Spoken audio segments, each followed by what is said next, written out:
kesimpulannya? Alhamdulillah hari ini selesai sore hari, biasanya malam hari, pagi bahkan. Yang mana kita hanya menghadirkan satu saksi, yaitu ahli pidana.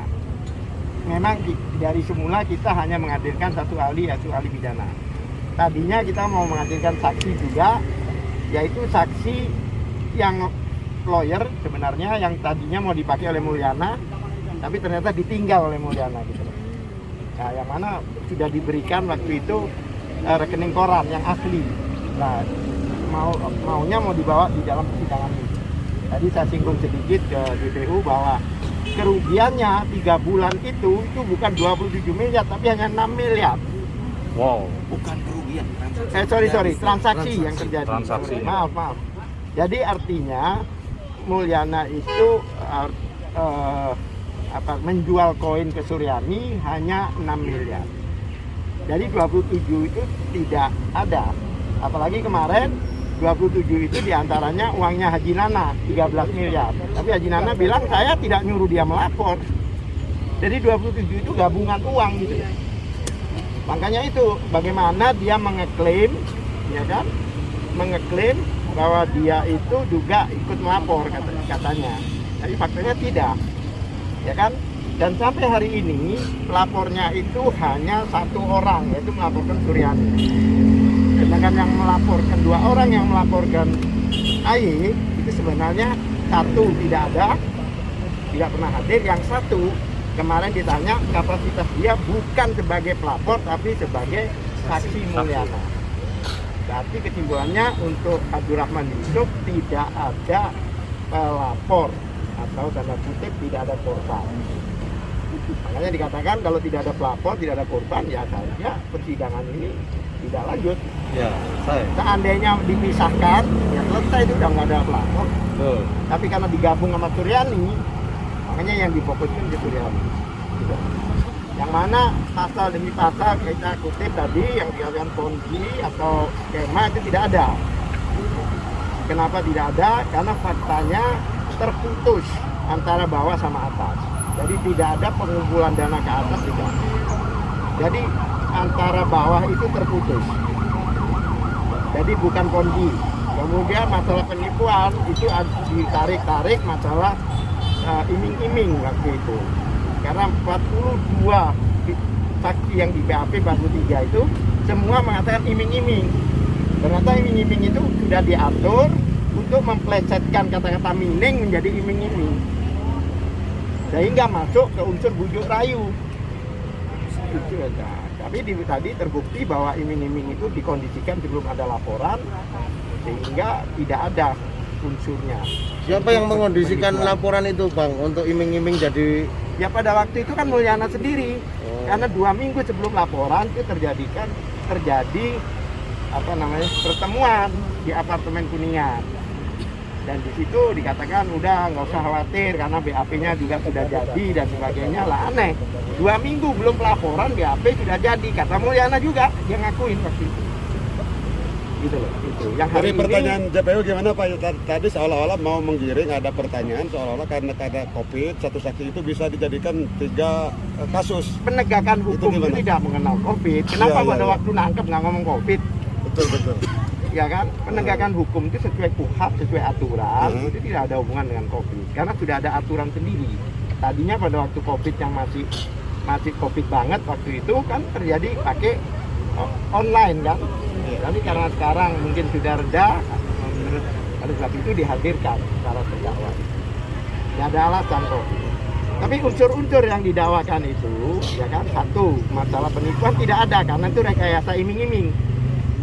Tidak ada kebohongan, tidak ada identitas palsu, tidak ada martabat palsu, itu unsur dari. Jadi kalau 378 penipuan itu bukan perbuatannya, tapi sebelumnya itu kayak iming-iming bohong itu maksudnya, tapi tidak. Penggelapan juga tidak kena, karena apa? Mulyana itu dananya pelapor itu masih ada di akun Mulyana, belum pindah ke Mulyani gitu.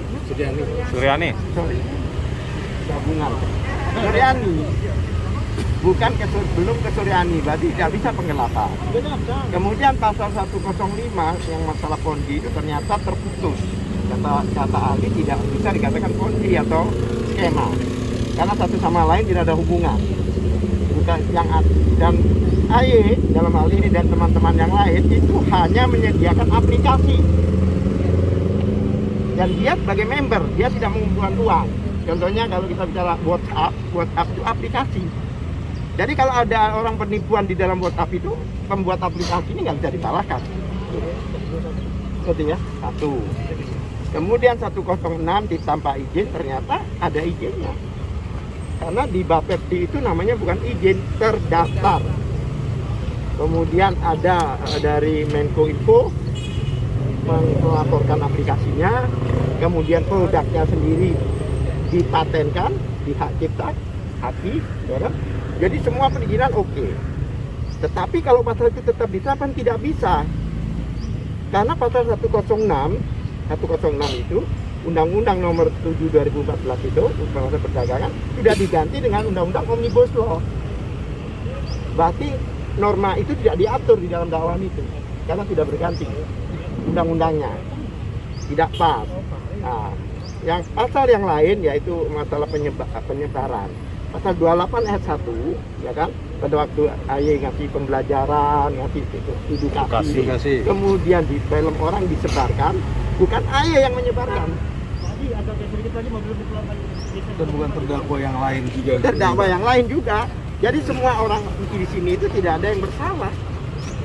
Gitu loh. Oleh sebab itu, saya lihat kemarin tadi itu pada saat JPU bertanya, dia tidak bertanya substansi karena substansinya sudah nggak ada, sudah kehabisan dia karena sudah kita gali habis, sehingga dia seolah-olah menguji kemampuan ini akademisnya ahli ini, gitu. Seorang dokter ini, gitu, ya kan? Jadi seperti itu. Nah, oleh sebab itu tadi hakim memutuskan bahwa minggu depan itu hakim mau lihat barang bukti yang disita. Yaitu mungkin hari Senin itu semua mobil, mungkin ada 24 mobil kalau nggak salah kira-kira, itu harus ditunjukkan di Zoom.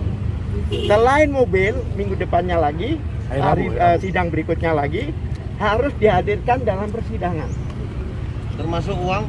Semuanya. Ya. Selain mobil. Ya kan? Ya, itu dihadirkan. Karena itu masalahnya di dalam berkas perkara itu seolah-olah sudah dilimpahkan kemari. Jadi kalau terjadi apa-apa kan hakim bertanggung jawab, hakimnya nggak mau. Betul. Ya. Kalau ada yang hilang apa gimana coba? Nanti kami juga punya catatan, kita akan cross check. Gitu. Jadi semua aset yang disita dibawa ke pengadilan. Permintaan hakim. Siap. Ya kan? Makanya saya bingung kalau menurut kerugiannya di situ cuma 6 miliar gitu loh. Karena kami punya data 3 bulan itu cuma 6 miliar. Tadi PH Bagaimana ada yang katanya bicara saksi yang kemarin itu, menyatakan bahwa yang disita 1 triliun seperempat, 1 T seperempat, kebayang nggak? Iya. Ya kan kerugiannya 6 miliar yang diklaim di dakwaan 27 miliar, tetapi yang disita 1 triliun lebih. Makanya kalau itu dikalikan kali berapa? Ya kan? Satu pertanyaan lagi Bang, ini mengenai keamanan, seberapa rumitnya keamanan sampai tadi terdakwa jangan sampai dibawa ke Mabes Polri untuk melihat barang bukti. Sekarang begini, Iya. kan kita ini kan mempunyai keamanan ya. Betul. Masalah keamanan dari terdakwa, keamanan dari kita semua itu kan ada petugasnya. Ya kan? Memang kepolisian dalam hal ini kejaksaan dan kepolisian harus koordinasi mengamankan. Ya, bukan kewenangan majelis. Kalau sudah bicara di luar persidangan, keamanan itu ada diberikan ke instansi yang berwenang. Ya kan? Resiko kan? Betul. Karena ini sidang sampai terjadi di sini dan terjadi sidang ini, semua yang terlibat ini ya harus bertanggung jawab. Mengerti maksudnya? Ya. Oleh sebab itu hari ini terakhir yaitu saksi ahli pidana setelah pembuktian barang bukti sesuai penetapan hakim minggu lalu, ini penetapan hakim. Ya kan? Maka minggu depan pemeriksaan terdakwa. Terus satu lagi Pak, ini kan ada barang sitaan berupa uang. Ini dari pihak lawyer, dari pihak terdakwa itu nanti kalau sampai hanya tinggal gundukannya aja yang dilihat. Tidak dihitung. Kami tidak mempunyai dugaan-dugaan negatif. Kami masih berharap itu semua masih ada. Oke, ya kan? Itu aja. Ya. Insya Allah masih ada. Kalau jumlah sita itu berapa banyak itu Pak? Ya, saya tidak tahu. Kalau menurut saksi kemarin sekitar 1 triliun lebih. Kalau jumlah penetapannya enggak? Ya, saya tidak tahu karena itu kan ada harga ya. Kalau benda kan kita harus ada apa istilahnya? Ya harus ditafsir kan.